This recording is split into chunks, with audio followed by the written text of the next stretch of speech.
Hi guys, I'm Mimi G and this is my husband, Norris Ford. We recently just launched an entire new show with Bluprint called He Sewed, She Sewed. We're so excited about it, and thanks to the folks over at Bluprint, we have the entire episode for you guys to watch right here. Sit back and enjoy.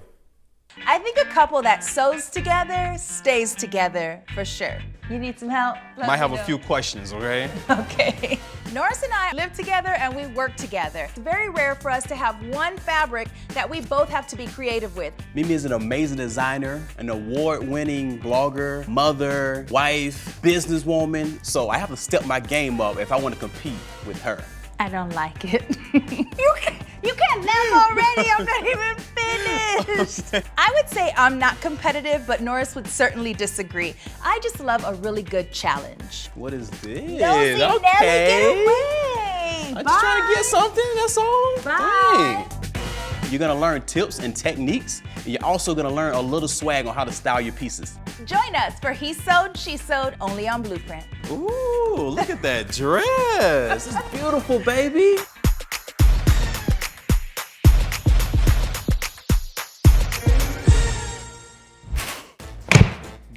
Okay. Are you what ready? You got? Yeah, let me see what you see. Okay, it's a floral. Okay, I can do floral. I mean, Uh-oh. Is this a panel print? It is. That's gonna be goofy, baby. Listen, I thought it was a border print. Piece. Continuous. The panel piece is gonna be difficult because my panel piece is a little bit longer than yours. It is, it's a little difficult. Okay, we'll just have to get a little bit creative about where we place our pattern pieces so we can use the most of the panel. Okay, well, so let's get creative and see what we can do.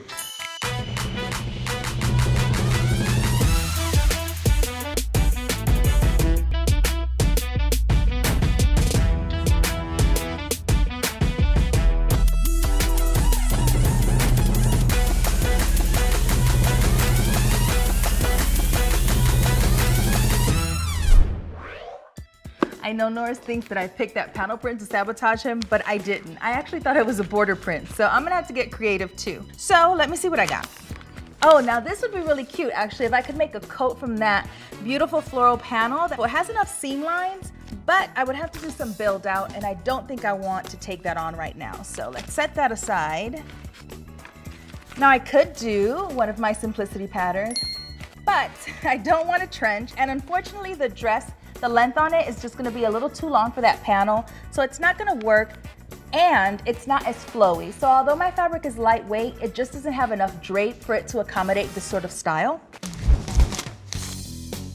All right, so this right here is a suit. I love making suits, but I don't think this one right here is gonna be perfect with the fabric. The pants are way too long, and you know I have long legs, so it probably wouldn't fit in the panel, all right? Next, I want to make a button-up shirt, but I don't think it's going to pop like I really want it to. It's going to be kind of boring because it's just a basic button-up shirt. So let me see what else I can find. See, oh. Now this one right here might be the perfect fit for me because I love vintage patterns. This is a 1950s vintage cabana set. It's a two-piece, and it'll give me more than just a button-up shirt. It'll give me the shorts and the shirt at the same time. And I think the floral print will play very well with this particular pattern because it's a summer vibe, day party kind of look. So I think this is the one I'm about to go with. Now this could work. Now I really love the design of this dress. It's really classic, it has beautiful lines. So I figured if I could use floral on the hem and then on the bodice, I could use this little cutout, this little yoke piece for the neckline in a solid color out of that little khaki area that I have, and I think that would work really nicely. Okay, so the back of the pattern doesn't have any much variation than the front does, so that's easy, right? I still have a full back and the bottom. I have a bit of a split, but that's not a big deal. And all I need to do is really worry about matching the floral on the side so it goes all the way around my body. Besides that, I think I'm good to go. All right, let's see if this is going to work. Now that I'm doing the two-piece cabana set, I'm going to start with my shirt. I'm going to do most of the floral print on the bottom of the shirt, and it's going to gradually fade out into the khaki color. But I'm going to place my collar piece where most of the floral is so I can have heavy floral at the top of my shirt. And the same thing with the back piece. Next, I'm going to look at my shorts. I couldn't do pants because I'm way too tall for that. So the only pattern piece I could find are my shorts. And I'm going to place these right where you see less of the floral. And it's gonna gradually fade out back into the khaki.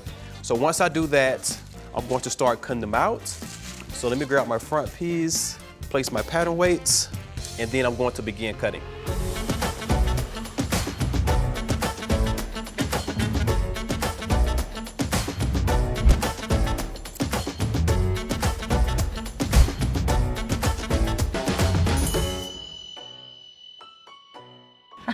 How you doing over there with those hedge cutter scissors of yours? Don't be hating my man tools. Baby, you gonna get tendonitis using those things. I don't know how you cut with that.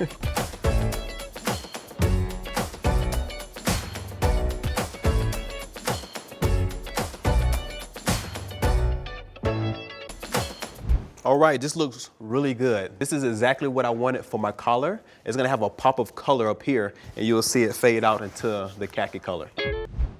Okay, let's talk about pattern placement. I think what I'm gonna do is really use the bottom heavy print of this for my hem, right? So if I place the hem of my skirt where all this really beautiful floral print is, it'll be really nice, sort of trickle up into my waistline, and then we can add even more pop with the bodice. So for the bodice, I'm gonna place it where all the heavy florals are, because that'll just be so beautiful up top, and it's all cut in one piece, which makes it easy for me to sort of place it and have those big floral prints wherever I want them. And then of course I have this really gorgeous peak of the neckline, and I think to add even more interest, I'm gonna place it on the solid part of this khaki. So not only will it give it more interest, but it'll help it pop a little bit more. Then I'll sort of figure out where I'm gonna place the back of my bodice and the back of my skirt. But I think I'm ready to cut.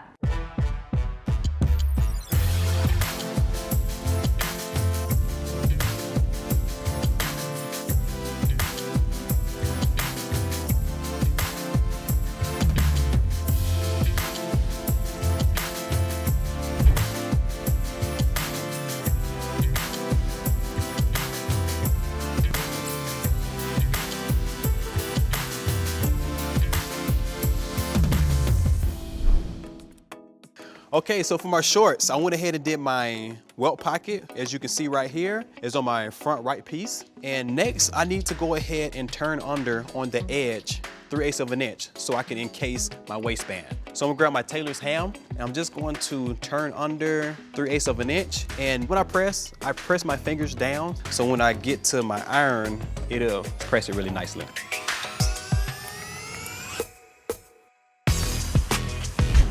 Okay, once I have it pressed all the way around 3/8 of an inch, I wanna go ahead and grab my front piece and show you my fold line. I'm gonna grab my seam gauge and I'm going to measure from my fold line 3/8 of an inch in. So that'll leave me 1 3/4 of an inch to fold under. So one quick note, you wanna make sure that 3/8 of an inch is always tucked under when you turn the fold line. That's so we can encase the waistband all the way around. Also, keep your seam gauge handy. You wanna make sure the waistband is even all the way around and press. Okay guys, I'm super excited to show you this neckline because I think it's really creative the way that they finish it off. So you can see from this little picture here, you might not be able to tell completely, but this little neckline yoke piece actually continues into the sleeve, which I think is really clever and a really nice way to finish it.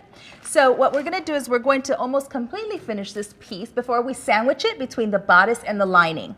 So I have already interfaced my facing piece, and I'm using a weft lightweight interfacing because I don't want to add weight to my fabric. I just want to add a little bit of stability at that neckline. You don't want that peak to flop over. So I have already pinned here, and what we're going to do is we're going to stitch across the top, then down to this little dot, and then I'm going to trim off some of that excess because you don't want a lot of bulk in your seams.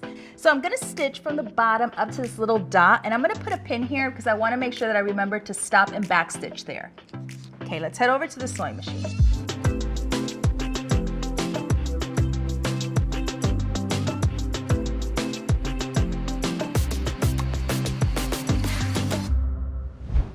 I'm gonna go ahead and clip off about half of the seam allowance. I'm gonna cut a little bit of that corner.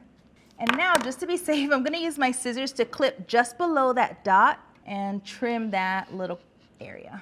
Okay, we're gonna turn this right side out, and I'm gonna poke out my corner. I'm gonna use my little scissors here. Now this is actually not a good thing to do. Don't do as I do as I say. Use a point turner or something with a little more of a blunt end, because you could poke right through your fabric and that's not cool. Okay, now that I have it turned right side out and I have my corner nice and sharp, remember this is gonna be on your body, right? This is the neckline, so you want this to be really nice and sharp. Now I'm gonna take it over to the ironing table and give it a good press. Okay, next I'm just gonna turn it right side out. Just like that. So I need 3 elastic bands for all 3 parts. But I think it might be kind of cool to put a drawstring in the middle section. Before I do that, I need to make buttonholes for the front. So I'm just going to eyeball it maybe 2 inches from the center seam, and I'm going to mark in the center, and then do the same thing for the other side, just like that. So now that I have my placements, I'm gonna go over to the machine and make my buttonholes. You know what? I'm gonna need some drawstring. Hey babe, Yes, my love. you have any drawstring? What kind? Any kind. Let me see. All right. She's so great. Will this do? Thank you so much, baby. Buttonholes can be scary. Once you start, there's no going back. I use my small scissors to cut the buttonholes out. So satisfying.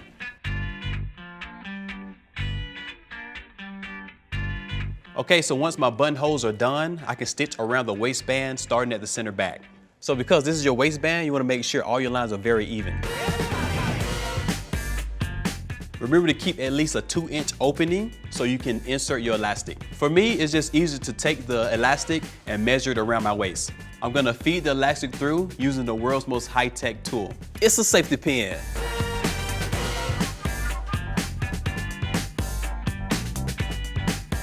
Okay, now that I have my elastic all the way through my waistband, I'm gonna go ahead and stitch this down, and I'm gonna do the same thing for my other 2 elastics and then my drawstring. I'm gonna catch back up with you after I do that. Okay, so I'm gonna give this a really good press. I wanna press all my seams to one side because although we're under stitching, Babe, I what you still, doing? huh? What you doing? What's Nothing. that? It's a woven sock. You ain't making no damn sock. It's a headpiece. She ain't making no socks. I ain't that damn stupid.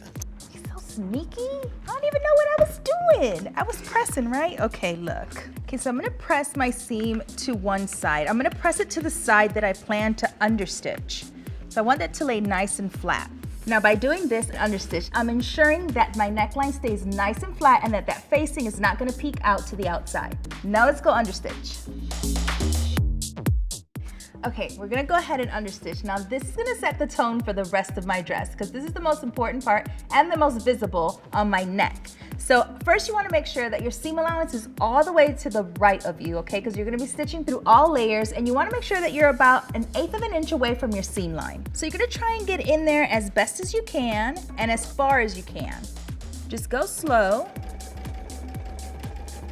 And then every once in a while, peek inside just to make sure that your seam allowances is in the right direction.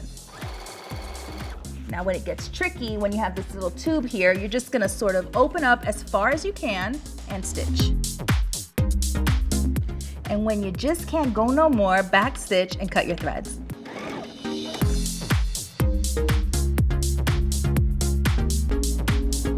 All right, now that I've got this done, I'm gonna make the darts on my front and back bodice. I'm gonna stitch my side seams, attach my yoke, and then move on to the skirt. This shirt is pretty fast. It has a raglan sleeve and a really easy collar to sew up.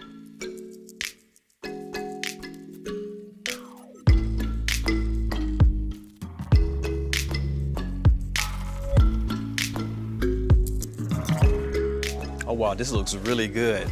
I love the way my shirt came out. The floral matches from my shoulder all the way across the front, and I can't wait to finish this up.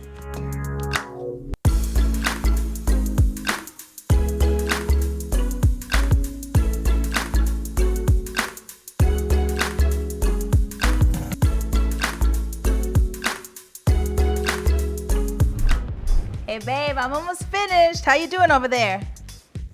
It's getting there. I'm trying to finish up. You don't sound too confident. I mean,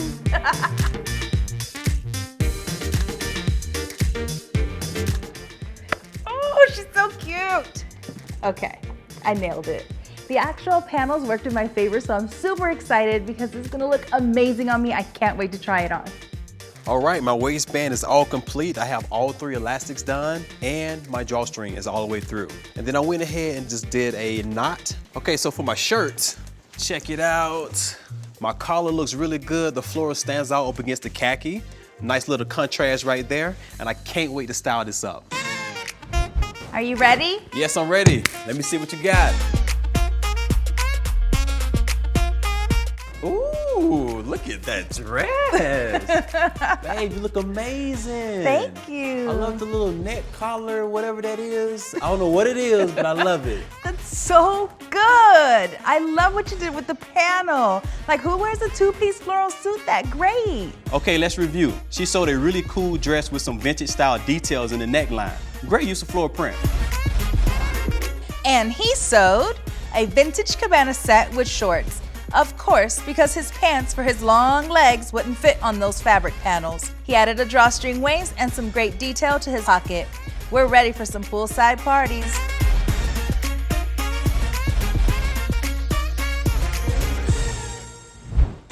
Next time on He Sewed, She Sewed, I'm gonna bring out some fire plaid print for Mimi. Yeah? Yeah? How long we been together? For a minute. What's up? You don't like it? You know I hate using plaid. Babe, you don't like it? All right, I hope you enjoyed the first episode. If you want to watch more, please head over to the link in the description box below and go ahead and binge on that whole first season. See you soon. Peace.